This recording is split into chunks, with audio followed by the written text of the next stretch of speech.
प्रदेश की बात करें तो आइए एक बार फिर से दिखा देते हैं हम कि कहां पर कौन सी पार्टी आगे चल रही है। उत्तर प्रदेश में अगर फेरबदल हो रहा है तो कौन सी सीटों पर हो रहा है, आइए आपके सामने रखते हैं। 80 लोकसभा सीटें उत्तर प्रदेश की, और जो हरा रंग है वहां इंडिया गठबंधन आप देखेंगे। सहारनपुर में इमरान मसूद आगे चल रहे हैं, किराना में इकरा हसन आगे चल रही है। मुजफ्फरनगर की बात करेंगे तो इस सीट पर भी संजीव बालियान को फिलहाल झटका लग रहा है। बिजनौर की बात करेंगे तो यहां से भी समाजवादी पार्टी आगे चल रही है। नगीना सीट में आदर्श आगे चल रहे हैं। चंद्रशेखर, ये भी इंटरेस्टिंग होगा, रोचक होगा अगर सारे मुसलमान उस तरफ चले गए तभी ये जीत सकता है, वरना ये भारतीय जनता पार्टी की सीट है। ओम कुमार यहां से जीत सकते हैं। मुरादाबाद की बात करें, रुचि वीरा यहां से समाजवादी पार्टी की उम्मीदवार हैं, वो आगे चल रही हैं। रामपुर में भी मौलाना साहब को उतारा था, मौलाना नदवी साहब को, वो समाजवादी पार्टी से आगे चल रहे हैं। संभल से शफीकुर रहमान बर्ग के पोते को चुनावी मैदान में उतारा गया था, वो भी आगे चल रहे हैं। अमरोहा से बीजेपी आगे चल रही है क्योंकि यहां पर नाराजगी कैंडिडेट से कांग्रेस के जरूर थी। मेरठ की बात करें तो यहां से समाजवादी पार्टी आगे हो गए। हाँ, और देखिए कैसरगंज पर भी आपको एक बार नजर डालनी होगी। कैसरगंज पर नजर डालेंगे तो यहां से ब्रजभूषण शरण के जो बेटे चुनाव लड़ रहे हैं वो फिलहाल पीछे चलते हुए नजर आ रहे हैं, यानी कि अभी वो पीछे चल रहे हैं। ये पूर्वांचल की कुछ सीटें भी आपके सामने रख रहे हैं, कैसरगंज की भी बात हम आपके सामने रख रहे हैं। और भगवा रंग जिन सीटों पर है वो सीट बीजेपी के कैंडिडेट आगे चल रहे हैं। जहां आप हरा रंग देख रहे हैं वहां पर समाजवादी पार्टी आगे चल रही है, इंडिया गठबंधन आगे चल रहा है। आजमगढ़ में भी देखिए धर्मेंद्र यादव आगे हैं। घोसी की बात करेंगे तो राजीव राय यहां से आगे चल रहे हैं। इसके साथ ही साथ कैसरगंज में देखिए समाजवादी पार्टी आगे चल रही है। आपको बताते हैं बहराइच में भी समाजवादी पार्टी जो है आगे चल रही है। अंबेडकर नगर में भी कुछ इसी तरीके की स्थिति। अयोध्या हाँ भगवा रंग जरूर देख सकते हैं। बाराबंकी माना जा रहा था कि कांग्रेस यहां बड़ी मजबूती के साथ चुनाव लड़ी है, तो शुरुआती रुझान में तो कम से कम कह सकते हैं कि कांग्रेस यहां पर आगे चल रही है बाराबंकी में। सहारनपुर और बाराबंकी कांग्रेस के लिहाज से 2 सीटें हो गई, इमरान मसूद की और बाराबंकी तनुज पुनिया, ये 2 सीटें हैं। और इन दोनों सीटों पर फिलहाल कांग्रेस जो है वो आगे चल रही है। समाजवादी पार्टी भी उन सीटों पर भी आगे चल रही है जिन सीटों पर शायद उम्मीद नहीं थी। अभी शुरुआती रुझान तो ये बता रहे हैं कि अखिलेश यादव जो कॉन्फिडेंट नजर आ रहे थे वो कॉन्फिडेंस आखिर कहां से आ रहा था। और जिस सोशल इंजीनियरिंग की बात रुचि कर रही थी हमारी सहयोगी शांतनु जी, आपको लग रहा है कि वही सोशल इंजीनियरिंग कहीं ना कहीं काम आई है? देखिए, अगर ये ट्रेंड साबित होते हैं, मेरे ख्याल से उत्तर प्रदेश सबसे बड़ा एक ट्रेंड से हटकर होगा अगर ये आते हैं। लेकिन मुझे अभी भी बिलीव है, जैसे मैंने कहा कि छोटे मार्जिन से जीतेगी, लेकिन भाजपा इन सीटों को अंत जाता था निकालेगी इसमें से बहुत सारी। जैसे मुजफ्फरनगर जैसे मैं देखता हूं तो मुझे लगता है फिर ऐसे ट्रेंड और जगह भी मिल सकते हैं। बालियान जी बड़े आराम से जीत रहे हैं। यूपी में कम मार्जिन की कितनी सीटें हैं? मतलब वैसे तो 50% वोट था। 80 में से करीब ऐसी 30 सीटें हैं जहां 2 से 3 लाख के ऊपर का अंतर है। बहुत कम सीटें, मेरे ख्याल से 8 या 10 सीटें हैं जो बहुत कम मार्जिन की हैं। सबसे कम मार्जिन वाली यही ये मछली शहर थी जिसमें 181 मतों से जीते थे, और उसके बावजूद क्यों भारतीय जनता पार्टी ने उनका टिकट फिर से दे दिया, ये बड़ी कमाल की बात है। बलिया पे एक बड़ी रोचक बात है, गाजीपुर से मोहम्मदाबाद विधानसभा जब बलिया में आ गई तो ये भूमिहार बहुल सीट हो गई, लेकिन चंद्रशेखर जी के नाम पर यह सीट जानी जाती है, जो कि अब सच नहीं है। यहां के भूमिहार प्रत्याशी होता तो ज्यादा बेहतर होता, गाजीपुर भी ठीक होती और घोसी भी ठीक होती। तो मुझे लगता है कि भारतीय जनता पार्टी ने प्रत्याशी चयन में कई जगह, और जो संजीव जी कह रहे थे, मैं धनंजय सिंह के वोटर कृपाशंकर सिंह को नहीं देंगे ऐसा मैं नहीं मानता, लेकिन हाँ भारतीय जनता पार्टी को और बेहतर प्रत्याशी वहां खोजना चाहिए था, ये मैं सहमत हूं आपसे। भाई 31 सीटों पर इस वक्त समाजवादी पार्टी आगे चलती हुई दिखाई दे रही है, 31 पर नहीं। अगर ये होगा तो फिर अखिलेश यादव के लिए बहुत बड़ा, जिसको कहें ना कि देश भर में और सारे लोग गायब हो रहे हैं। आप सोचिए कि नवीन पटनायक उड़ीसा से कमजोर हो जाएंगे, जगन मोहन कमजोर हो जाएंगे, तो आप 2 बहुत उस गठजोड़ के हिसाब से कहें तो एक अखिलेश यादव और एक उद्धव ठाकरे, 2 लोग हैं जो अपना ग्राउंड होल्ड करते हुए दिख रहे हैं। कांग्रेस 5 में से 4 सीटों पर, कांग्रेस पार्टी यूपी में 5 सीटों पर आगे चल रही है इस वक्त, जिसमें से एक अमेठी नहीं है। एक अमेठी नहीं है, तब ये रोचक होगा। रायबरेली के अलावा 4 सीट पर आगे। इसमें देखिए अभी तक जो स्थापित पार्टियां हैं देश भर में वो सारी इस चुनावों में हारती नजर आ रही थी। बंगाल के अंदर ममता जी नजर आ रही थी, देखते हैं क्या पोजीशन होती है। या उड़ीसा के अंदर नवीन पटनायक हार रहे थे। 5 महीने पहले चुनाव तेलंगाना में हुआ, वहां पे भाजपा आगे जा रही थी। तो जो स्थापित पार्टियां ये सारी जब निकलती जा रही थी, तो वहां पे अगर ये वाकई चुनाव के नतीजे यही निकलते तो अखिलेश का रिसर्जेंस जिसको कहते हैं वो वाकई आश्चर्यजनक होगा। यूपी के नंबर जब देश का सबसे बड़ा राज्य जब खींचता है तो ऊपर की टैली भी देखें नजर आने लगती है, ऊपर के नंबर भी बदलने लगते पर के नंबर एक हैं। तो मुझे लगता है कि यूपी का तो नंबर जो है वो सबसे इंपॉर्टेंट है, वो आएगा तो वही 310 तय के करेगा। पार चली गई थी एनडीए बिल्कुल। की टैली, घट करके 287 पर आ गई। यूपी का स्कोर 42-37 चल रहा है इस और वक्त। देखिए अब मतलब क्या 42 नतीजे एनडीए, होंगे नहीं पता, 37 इंडिया लेकिन गठबंधन। कैसरगंज से बृजभूषण शरण सिंह का बेटा करण भूषण हार रहा है। जिस तरह का अंदाज रहा, हर किसी को, जिसको कहते हैं ना कि ठेंगे पे दुनिया, इस अंदाज में रहने वाला व्यक्ति अगर उसके सामने भारतीय जनता पार्टी ऐसी असहाय, मैं मानता हूं वो जीत जाएगा। मेरा मानना है कि करण भूषण हर हाल मैं में जीत हर्षवर्धन जी एक और जाएंगे। लेकिन इंटरेस्टिंग क्या खबर इस वक्त अयोध्या बता में देती चाहिए ऐसे हूं। लोगों को? अयोध्या यूपी में- की बात करें, मैं बस लौट रही हूं आपके पास। यूपी की बात करें तो देखिए एक फेरबदल हमें अयोध्या में जरूर देखने को मिल रहा है। अयोध्या में समाजवादी पार्टी आगे हो गई है। देखिए अभी तक आपको यहां पर भगवा रंग नजर आ रहा होगा। लल्लू सिंह को तीसरी बार मैदान में उतारा गया है, लेकिन फिलहाल यहां से ट्रेंड में जो शुरुआती रुझान है उसमें समाजवादी पार्टी आगे चल रही है, यानी कि समाजवादी पार्टी ने लीड ले लिया। और जैसे ही उत्तर प्रदेश के इन रुझानों में फेरबदल होता है, जो ओवरऑल टैली है उसमें भी कहीं ना कहीं फेरबदल हो जाता है। देखिए बाराबंकी, अयोध्या, अंबेडकर नगर, बहराइच और कैसरगंज, यहां पर आपको इंडिया गठबंधन का जो दबदबा है वो फिलहाल शुरुआती रुझान में नजर आ रहा है। 2 सीटें श्रावस्ती और गोंडा की बीजेपी जरूर इन पे लीड कर रही है। डुमरियागंज में फिर आपको समाजवादी पार्टी नजर आ रही होगी, यानी अखिलेश यादव और राहुल गांधी मिलकर चुनाव लड़े। 2 लड़कों की जोड़ी कही जा रही थी कि फ्लॉप पिक्चर है। अभी कम से कम शुरुआती रुझान ये बता रहे हैं कि फ्लॉप पिक्चर तो ये साबित नहीं हो रही। अब जब नतीजों में कन्वर्ट होगा तो क्या होगा ये देखना बड़ा दिलचस्प होगा। लेकिन इन सीटों पर, अयोध्या पर हर्षवर्धन जी, उम्मीद थी कि समाजवादी पार्टी लीड दे सकती है। कतई नहीं थी। मैं पहले दिन से, जिस दिन ये टिकट हुआ था, कहानी कुर्सी की में मैंने जो राय रखी थी फिर से दोहरा रहा हूं। लल्लू सिंह जी को टिकट नहीं देना चाहिए था। बड़े नेता हैं भारतीय जनता पार्टी के, बहुत कुछ उन्होंने किया है, लेकिन हर किसी का एक वक्त होता है। अगर उस वक्त के बाद आप निर्णय नहीं ले पाते तो उसका नुकसान होता है। अयोध्या तो 5 लाख के मार्जिन से जीतने वाली सीट थी। जो काम हुआ है वो अकल्पनीय है। हम लोग तो बगल के जिले प्रतापगढ़ के हैं तो हम जानते हैं, और वहां अगर किसी भी समय भारतीय जनता पार्टी पीछे जा रही है तो ये भारतीय जनता पार्टी की रणनीतिक राजस्थान चूक में होगी। 10 सीट पे कांग्रेस आगे चल रही है। हरियाणा में 7 सीटों पे कांग्रेस को आगे कर दिया, 3 सीटों पे बीजेपी आगे खाली। देखिए आरएलडी भी अब बिजनौर में नजर आने लगी है। इसी फैक्टर पर मैं बात करना चाह रही थी जब मैं पश्चिमी उत्तर प्रदेश की बात कर रही थी कि आरएलडी के आने से, जयंत चौधरी के आने से कोई फायदा होता हुआ फिलहाल तो नजर नहीं आ रहा है भारतीय जनता पार्टी मुजफ्फरनगर को। और मेरठ, ये 2 सीटें अभी पीछे चल रही हैं। और ये थोड़ा सा, जिसको हम कहते हैं ना, अगर मेरठ में अरुण गोविल जो राम का कैरेक्टर करते हैं रामायण में, इस वजह से लाए गए थे। अयोध्या में जो जहां राम मंदिर बना हुआ है, तो ये आप जिसको कहें ना प्रतीक के तौर पर भारतीय जनता पार्टी के लिए बहुत अच्छा नहीं है, जबकि सारी जो राजनीति उसके इर्द गिर्द जाती है। और मैं फिर से कह रहा हूं, इस बार के सीट सिलेक्शन में अंत में क्या परिणाम होंगे, जीत जाएंगे तो कहेंगे सब अच्छा हो गया, लेकिन जिन लोगों ने भी टिकट बंटवारा किया, तय किया, जो 14-19 में साहसी निर्णय लेते थे, वो नहीं ले पा रहे। हर्षवर्धन जी, उसमें कोई रहस्य है क्या? नहीं, रहस्य लोगों ने रहस्य है, बंटवारा होता है। मैं बता रहा हूं, ये हम कह सकते हैं किसी पार्टी की टॉप लीडरशिप ही लेती है। लेकिन कमेंट आपका उत्तर प्रदेश पर 40-30 की लड़ाई हो जाएगी बीजेपी सपा के बीच में, तो किसी ने नहीं सोचा था। मेरा ये कहना है कि पहली बात तो ये अभी शुरुआती है। पिछली बार भी 62 सीटें थी, उसके हिसाब से देखना चाहिए। 62 सीट थी, अगर 60 हो जाती है, 55 हो जाती है, कोई बहुत बड़ी बात नहीं है। लेकिन ये जो कह रहे हैं जैसे अयोध्या वाली सीट या ऐसी सीटें जो इसलिए हारे क्योंकि खराब कैंडिडेट दिया, ये चिंता की बात है। वो सीट जीत भी जाएं तो भी सोचना चाहिए बीजेपी को कि हमने कैसा कैंडिडेट दिया, हमने ये गलती क्यों की। ओवर कॉन्फिडेंस में सब कुछ अच्छा काम करके भी अगर आपके कैंडिडेट वहाँ पीछे रह जाते हैं अयोध्या जैसी सीट पे, तो ये चिंता की बात है। सर, एक सबसे बड़ी बात रजत जी कि अगर ये रुझान कंफर्म होते हैं तो एक आपकी अदालत पोलस्टर्स के साथ जरूर होनी चाहिए। लेकिन ये मेरिट वाली जब गठबंधन को आगे दिखा रहे हैं, देखिए, जब मेरिट वाली बात हो रही है ना, तो पिछली बार भी मेरिट से 5 लाख इंडिया गठबंधन आगे और एनडीए 260 सीटों पे आगे। 200 सीटों पे अगर इंडिया गठबंधन आगे, ये लाइव डाल रहा है ना पूरा, हम अपनी फिगर पे देखें वो ज्यादा अच्छा रहेगा। 287 पर इंडिया गठबंधन, 174 पर 174 पर इंडिया गठबंधन और 287 पर एनडीए, अब 285 हो गया। ये फिगर्स हैं इस समय। दिल्ली में भी सोमनाथ भारती एक बार फिर नई दिल्ली की सीट पर आगे हो गए। यहां भी लगातार जो है आम आदमी पार्टी ने बढ़त बनाई हुई है।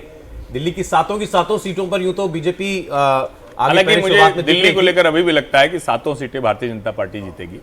कुछ चीज और खासतौर से नई दिल्ली पे तो मुझे लगता नहीं है। वहां तो कोई देखिए ना, 4-3 दिल्ली में भी 4-3 मुकाबला चल रहा है। 4 पर भाजपा, 2 पर आम आदमी पार्टी, 1 पर कांग्रेस। कांग्रेस किस पे है? चांदनी चौक की कन्हैया कंफर्म करते हैं सर अभी एक बार। एक सीट पर लेकिन कांग्रेस आगे हो गई है, तो दिल्ली में भी बिल्कुल आपको अभी तक तो असर दिखाई दे रहा है इस अलायंस का, आम आदमी पार्टी और कांग्रेस के अलायंस का। बीजेपी 4, 2 आम आदमी पार्टी और 1 कांग्रेस पार्टी जिस पर आगे चलती हुई आपको दिखाई दे रही है। ओवरऑल टैली पर नजर डालिएगा, 283 सीटों पर एनडीए फिलहाल मेजोरिटी मार्क के ऊपर दिखाई दे रहा है। इंडिया गठबंधन 178, अब 179 हो गया और 282 पर एनडीए आ गया है। 38 पर अन्य, 499 सीटों के ट्रेंड्स हैं कुल 543 में से। महाराष्ट्र की अगर बात करें तो वहां पर अपोजिशन जो है इंडिया गठबंधन बहुत अच्छा करता हुआ दिखाई दे रहा है। चांदनी चौक से आगे जेपी अग्रवाल, एक कांग्रेस की जो है। जेपी ये चांदनी चौक की सीट है, इसके बारे में पहले लोग कह रहे थे उनके बेटे दिक्कत हो सकती है मुदित बाद में। लगातार बता रहे थे कि दूसरे जो हरिकृष्ण अग्रवाल कौन है, जो हरिशंकर हरिशंकर अग्रवाल। अग्रवाल, वो लगातार खूब विरोध कर रहे थे उसको लेकर, खूब जिसको कहते हैं कि कांग्रेस पार्टी के भीतर हुआ, तो वहाँ उसके के- बाद जीत जाए तो बड़ी बात होगी। वहां पे वो अशोक विहार से एमएलए रह चुके बिल्कुल, हैं वही। और दिल्ली विश्वविद्यालय छात्र संघ के अध्यक्ष भी रह अध्यक्ष चुके हैं। हाँ, हरियाणा में देखिए 6-4 का स्कोर चल रहा है। 6 पर भारतीय जनता पार्टी और 3 पर कांग्रेस पार्टी, 1 पर आम आदमी पार्टी। झारखंड पूरी तरीके से एनडीए के साथ जाता हुआ दिखाई दे रहा है। 10 मेजॉरिटी सीट पर आगे मार्क चल से एक रही है। नीचे आ गए 281। यूपी में देखिए बीजेपी 39 है तो सपा 32 है। ये तो किसी ने ये चौंकाने वाले आंकड़े हैं, अगर ये है तो ये चौंकाने वाले आंकड़े हैं। और इसका मतलब ये हुआ कि बहुत सी चीजें हैं जो शायद जिसको हम कैंडिडेट सिलेक्शन से लेकर दूसरी चीजें कह रहे हैं, उसको फिर थोड़ा सा ये समझने में गलती हुई है। और कैंडिडेट सिलेक्शन को तो हम लोग देख रहे थे कि और बार बार इसकी चर्चा भी हम लोग कर रहे थे, लेकिन इतना वो भारी पड़ जाएगा ये अभी भी मैं नहीं मानता हूं। मैं ये मानता हूं कि अभी जब ये आगे बढ़ेगा तो शायद उसको हम करेक्शन होते हुए देखेंगे। अब देखिए अनुप्रिया पटेल भी पीछे हो गई है, मिर्जापुर से अनुप्रिया पटेल भी पीछे हो गई है शुरुआती रुझान में। ये यूपी से वाकई में चौंकाने वाले ये भी बड़ा रुझान रोचक सामने आ रहे है। हैं। अनुप्रिया के सामने जो लड़ रहे हैं वो भाजपा के पुराने सांसद हैं रमेश बिंद भदोही वाले। वो वहां से उनको टिकट नहीं मिला, वो मिर्जापुर गए, मिर्जापुर में दूसरी तरह की चीजें हुई और एक जातीय तौर पर बहुत बटा। तो जिसको हम कहते हैं ना कि जाति साध कर 14-19 जीते, क्या जातीय बंटवारा भी मुश्किल करने जा रहा है? क्या जातियों को बांटने की जो कोशिश थी वो एक काम कर रही है? और मुस्लिम वोट एक साथ है। संजीव जी माने न माने, उत्तर प्रदेश तो अगर जाएगा अच्छा, तो मुसलमान एक साथ। आप माने या ना माने, ये सब इतनी बढ़िया विश्लेषण आप पहले क्यों नहीं कर रहे थे? पहले भी कर रहे थे आप। हम तो ये करते ऐसे हो रहा है, ये ऐसे हो रहा है। नहीं, हम प्रतिदिन कर रहे हैं। चाहिए था ना। इलेक्शन को लेकर तो चर्चा कई बार हमारी हुई है हमने उत्तर पहले प्रदेश को जब लेकर। सीट जब प्रत्याशी घोषित थे तभी, तभी लेकिन चर्चा मेरा हुई। अभी भी ये ये मानना तो है। मैं भी नहीं सोच सकता था कि इस एक तरह बात का है, यूपी बिल्कुल, से मुझे रिजल्ट लग रहा है कि आएगा। कम से कम ये बात मेरे हिसाब कांग्रेस से- मुक्त भारत की बात जो है वो कम से कम अभी जिक्र नहीं होगा कि कांग्रेस मुक्त भारत की बात इस चुनाव में तो नजर नहीं आ रहा कि जो भारतीय जनता पार्टी का प्लान था कि कांग्रेस मुक्त भारत का नारा था 275 वो तो होते हुए majority दिख नहीं रहा। देखिए 9:15 हो चुका है। ईवीएम की गिनती भी 45 मिनट से चल रही और है। रुक जाओ आधा घंटा, आधा घंटे ऐसा बाद है, इसमें ओपन इसमें कंफर्म कांग्रेस का गेन अगर आप देखें नहीं हो रहा है। बेनिफिट ऑफ डाउट इसमें जो गेन मिलेगा ना, देखिए, क्योंकि हम सबके दिमाग में, सापा का including मेरे गेन जो दिमाग है में वो ये कांग्रेस का गेन मानना ये अतिशोक्ति नहीं, है। लेकिन कांग्रेस कांग्रेस को जो मिल रहा है, सुनिए, अगर हो रहा है। 3-4 कांग्रेस सीटें को मिल यूपी रहा में पा होगा रही है तो फिर तो वो गेन है। नहीं, कांग्रेस को जो मिल 5 रही होगी सीटों वो पर सापा की वजह से है। सापा को जो मिल रही है वो कांग्रेस की वजह से नहीं है। एक फर्क हमें समझना चाहिए। तो एक कुछ भी जो हो, नंबर कांग्रेस- आएंगे तो वो तो रहेंगे नंबर ना। तो आएंगे। वो तो देखिए आएंगे ना सर। सर, अब तो नंबर बराबरी की 70 बात हो गई। 37 और 36, 37 और 37 पर भाजपा, 36 पर समाजवादी पार्टी दिखाई दी है इस वक्त। तो यूपी के अंदर भी पूरी तरीके से खेल पलटा हुआ दिखाई दे रहा है। समाजवादी पार्टी कांग्रेस का गठबंधन सर, जमकर सर, मैं टक्कर दे रहा है जानना भारतीय चाहता जनता हूं, पार्टी आपसे जानना को। इस चाहता वक्त हूं। बिल्कुल बराबरी की लड़ाई लड़ रही है, सर चल मैं रही आपसे है। जानना चाहता हूं, अगर ये ट्रेंड यूपी का रहा तो उसका ठिकरा किस पे फूटेगा? क्या योगी आदित्यनाथ के ऊपर फूटेगा या राष्ट्रीय अध्यक्ष जेपी अरे नड्डा पे योगी फूटेगा या आदित्यनाथ अमित शाह को की हटाने की जिम्मेदारी स्थिति में ही नहीं इसकी रहेंगे जिम्मेदारी अगर ये किसके ट्रेंड सर पर बरकरार जाएगी? रहा तो। सर एक बार ठीकरा भर जाए अच्छे से तब पता चलता है। सही बात है। छोड़िएगा तब जब मतलब अच्छा, ये तो आगे की बात है। आइए एक बार फिर से आपको दिखा देते हैं, आपको बताते हैं कि उत्तर प्रदेश के ट्रेंड्स कैसे लगातार बदल रहे हैं। शुरुआत आइए सहारनपुर से करेंगे। इमरान मसूद लगातार आगे चल रहे हैं। किराना में इकरा हसन लगातार आगे चल रही है। मुजफ्फरनगर की अगर बात करें तो संजीव बालियान यहां से पीछे चल रहे हैं। बिजनौर में अब आपको आरएलडी की मौजूदगी नजर आ रही होगी। नगीना में चंद्रशेखर आगे चल रहे हैं। मुरादाबाद में रुचि वीरा आगे चल रही है। रामपुर में मौलाना नदवी आगे चल रहे हैं। संभल की अगर आप बात करेंगे, और देखिए इस वक्त बड़ी खबर आपको बताएं, रुझानों में समाजवादी पार्टी फिलहाल उत्तर प्रदेश में आगे निकल गई है। तो उत्तर प्रदेश की ऐसी तस्वीर होगी जैसा कि हम आपको दिखा रहे हैं, शायद ऐसी उम्मीद नहीं की जा रही थी, लेकिन अखिलेश यादव का जो कॉन्फिडेंस बार बार था, वो बार बार 80 में से 80 सीटें जीतने का दावा कर रहे थे, वो आप इस टैली में भी कहीं ना कहीं देख सकते हैं। अमरोहा में बीजेपी, मेरठ में समाजवादी पार्टी, बागपत में समाजवादी पार्टी भी आपको नजर आ रही है। तो हम भी बनेंगे। तो देखिए उत्तर प्रदेश की तस्वीर, यूपी के रुझानों में बड़ा उलटफेर इस वक्त देखने को मिल रहा है। और बड़ा उलटफेर यह है कि समाजवादी पार्टी आगे निकल गई है यूपी के रुझानों में। अब इस पर टिप्पणी शांतनु जी आपकी।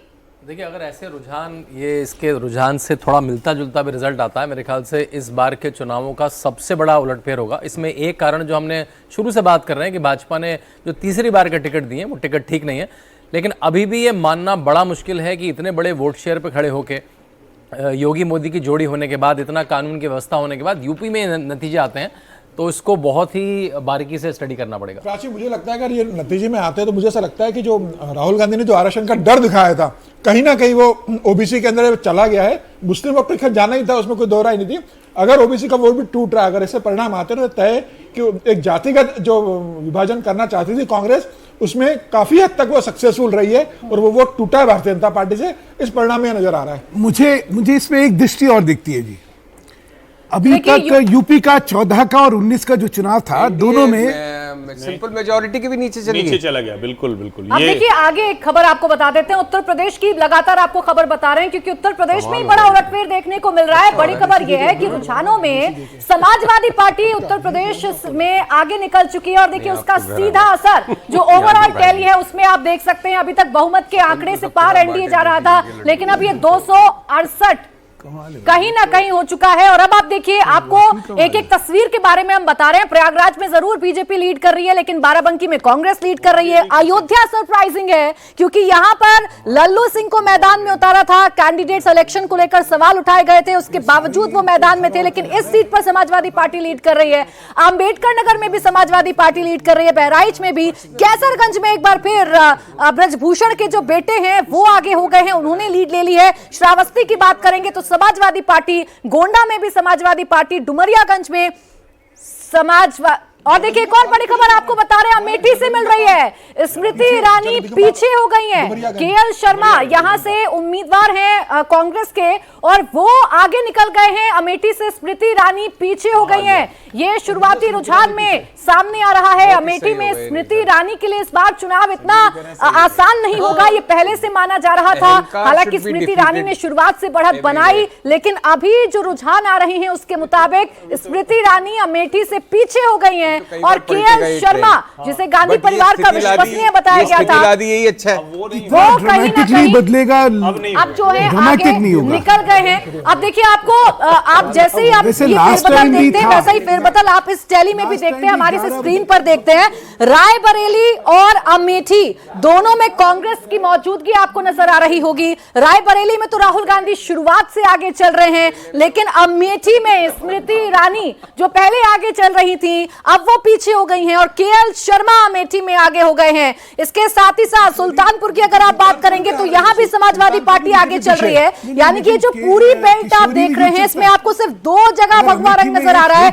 लखनऊ जो कि सेफ सीट है, गढ़ है भारतीय जनता पार्टी का, वहां राजनाथ सिंह आगे चल रहे हैं। हरदोई की अगर आप बात करेंगे तो वहां भारतीय जनता पार्टी आगे चल रही है। बाकी मिश्रिक, उन्नाव, मोहनलालगंज, रायबरेली, अमेठी, सुल्तानपुर, प्रतापगढ़, फर्रुखाबाद, हर जगह आपको समाजवादी पार्टी की साइकिल आगे निकलती हुई नजर आ रही होगी।